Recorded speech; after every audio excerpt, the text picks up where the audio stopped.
The Maharashtra cabinet has decided against imposing a full lockdown in the state. However, as cases soar beyond peak pandemic numbers and the situation in the state remains grim, several more curbs are likely to be put in place soon. The state government has meanwhile announced a weekend lockdown from 8 p.m. on Friday to 7 a.m. on Monday. Apart from the weekend lockdown, strict restrictions will be in force on Monday, 8 p.m. onwards, Minority Affairs Minister and NCP leader Nawab Malik told reporters after the cabinet meeting.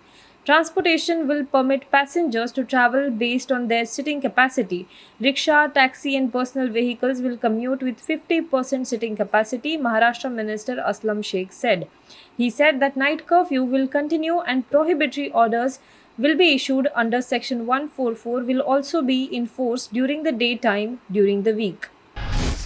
Prime Minister Narendra Modi chaired a high level meeting on Sunday to review the COVID 19 situation and the vaccination program amid a surge in coronavirus cases. Top officials, including Principal Secretary to Prime Minister, Cabinet Secretary, Home Secretary, Chairperson, Empowered Group on Vaccine Administration, Secretary Health, Secretary Pharmaceuticals, Secretary of Biotechnology, Secretary of Ayush, DG ICMR, Principal Scientific Advisor, and Niti Aayog members attended the meeting. The Prime Minister said that the five-fold strategy of testing, tracing, treatment, COVID appropriate behavior, and vaccination would help curb the spread of the pandemic. During the meeting, a special campaign was announced for COVID appropriate behavior with emphasis on 100% mask usage, personal hygiene, and sanitation at public places or workplaces and health facilities. The event will be observed from April 6 to April 14, 2021. In a strongly worded rejoinder to West Bengal Chief Minister Mamata Banerjee, the Election Commission has rejected her claim about the presence of outsiders at a polling booth in Nandigram as factually incorrect and devoid of any substance.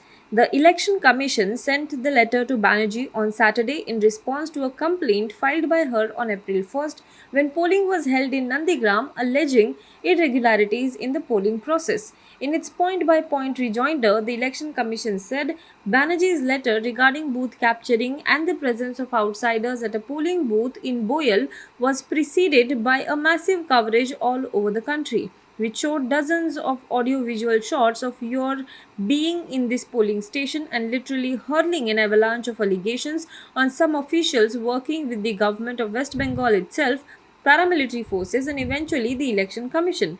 Citing reports receiving from the ground, including its observers, the poll body said it is self-evident from the perusal of all the reports that the allegations mentioned in your handwritten note are factually incorrect without any empirical evidence whatsoever and devoid of the substance. The Commission said it is a matter of deep regret that a media narrative was sought to be weaved hour after hour to misguide the biggest stakeholders, which is the voters, by a candidate who also happens to be the Chief Minister of the state. Maoists used light machine guns, under-barrel grenade launchers, and desi rockets in a deadly attack on a security team in Chhattisgarh's Bijapur on Saturday, according to top Central Reserve Police Force officials. The officials also said that personnel directly involved in the operation gave an account of what unfolded in the encounter site on the Bijapur-Sukma border, detailing how a 400-member security team was ambushed in what is being suspected to be a planned move. CRPF Director General Kuldeep Singh, who is in Chhattisgarh, confirmed the 22 casualties, including those from his force. Force commander also told him that Naxals had hidden an LMG somewhere. From that position, they kept firing while hiding in safety. UBGL, Desi rockets, etc. have also been used earlier, but this time the intensity was lot more.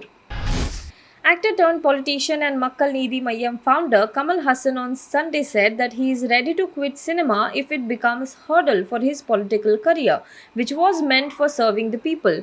I will finish all my present assignments and quit films if they become a hurdle to my political career, he told reporters.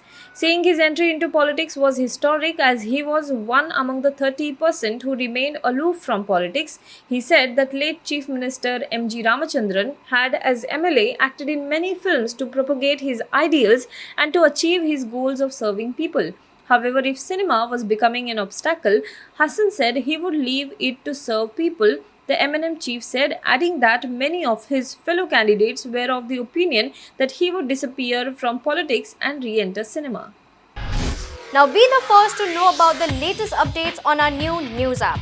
Go on your Android or iOS, search for HW News Network. Download our app, choose the language you prefer to get updates in, and be up to date with the latest news.